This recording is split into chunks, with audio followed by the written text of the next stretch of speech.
개개인의 정신장애 정의하기. 정신병을 만드는 사람들을 읽어주고 있습니다.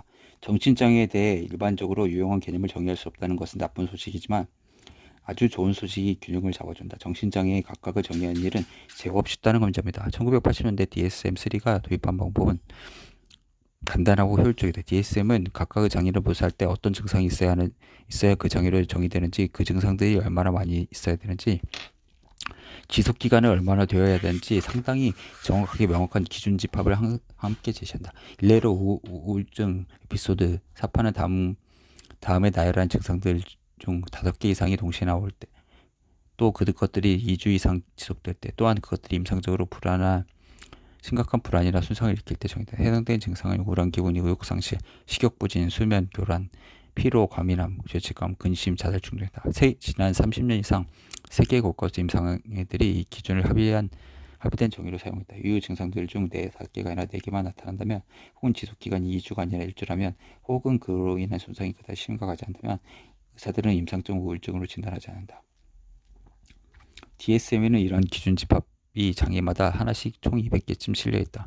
바로 그것이 여러 정신장애 사이의 경계를 설정하고 정신장애와 정상의 경계를 설정한다. 기준 집합에서는 그 장애를 규정하는 증상들이 나열됐고 필요한 문턱값도 명시되어 있다. 스레스홀드죠. 역지값. 의사들은 모두 그 기준을 따라 진단하면 합리적으로 일치하는 결과가 나온다. 기준을 따르지 않으면 일치하지 않는 결과가 나온다. 후자의 경우에는 의사 한 명이 각자 보이되어 사람마다 다르고 서로 충돌하는 목소리들이 바벨탈처럼 혼란스럽게 울려 퍼진다. 아니죠. 바벨탈 혼란스러운 게 아니죠. 모아놓은 게 오히려 혼란스러워요. 바벨 자체가 혼란이란 뜻인데 하늘에 들어가는 분. 이 사람 완전히 거꾸로 생각하고 있네. 이 방법에도 맹점이 있다. 서로 다른 장애를 분간하는 경계가 현실에서는 정의에서보다 훨씬 더 모호하다는 점입니다. DSM에 규정된 분석값은 뭔가 과술적이거나 운명적인 값이 아니다. 규정에서는 그 기준점 양쪽이 흑백으로 나뉜 것처럼 보이지만 사실은 그 사이에 우수히 많은 회색 음영들이 있다. 그레이 존이 있는 거죠.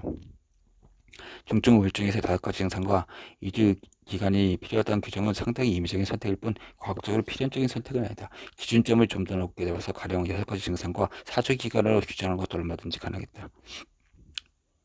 문제값을 높게 잡으면 진단의 민감성은 떨어지겠지만 특이성은 높아질 것이다. 정상적인 사람을 환자로 오지는 사례가 줄 것이다.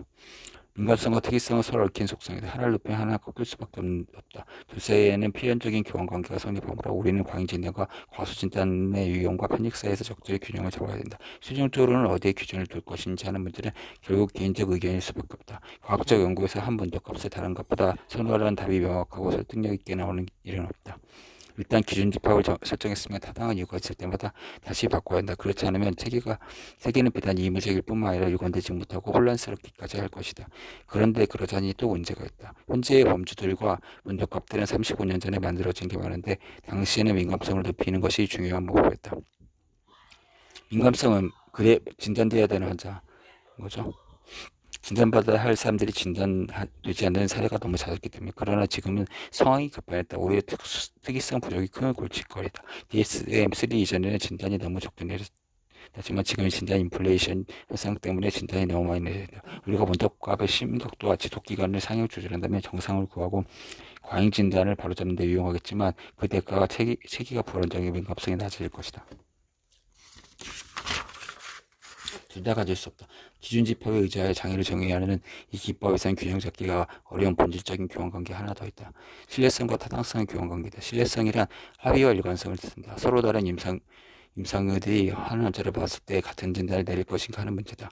타당성이란 진실을 뜻한다. 그 진단이 우리가 알고자 하는 내용을 말해주는가 하는 문제이다. 이상적인 상황에서 장애의 정의의 신뢰성도 타당성도 있어야 된다. 그런데 현실에서 신뢰성을 달성하려면 정의에 동원된 증상들이 극히 단순해야 하고 분명해야 하고 그 장애를 지닌 모든 사람들에게 쉽게 일반화되어야 한다. 표축이 필요하거나 복잡한 항목이 기준 집합이 포함될 경우는 의사들은 그 증상의 존재 의문을 놓고 의견이 갈릴 테니까 DSM 기준 집합은 신뢰성이 신전에 경비하기 때문에 가급적 단순한 형태를 취했다. 정신장애가 드러내는 증상들 중에서 표면적이고 흔한 것들로만 목록을 작성했다. 어쩔 수 없는 선택이었지만 그러다 보니 어쩔 수 없이 타당성을 희생했다. 단순한 증상만으로 제한하다 보니 섬세하고 미미하고 개인적인 변인을 강구하게 된 것이다. 현실에서 사람마다 다르게 겪는 우울증의 엄청난 다양성과 DSM 우울증 정의에 나열된 9개 증상 중 5개 만족이라는 밋밋한 기준서에서 크나큰 간극이 있다. DSM의 정의는 특정 정신장애 기준을 만족시키는 사람들이 똑같이 공유하는 특질을 묘사하기에 현실에서 그런 특질이 개성적이고 다채롭다는 점을 가려두어야 했다. 이를테면 DSM의 정의에서는 우울증 증상이 혹시 상식, 오된 삶, 심리적 갈등, 심리적 요인에 대한 합리적인 반응인가 아닌가 하는 개인적 맥락적 요인은 포함하지 않는다.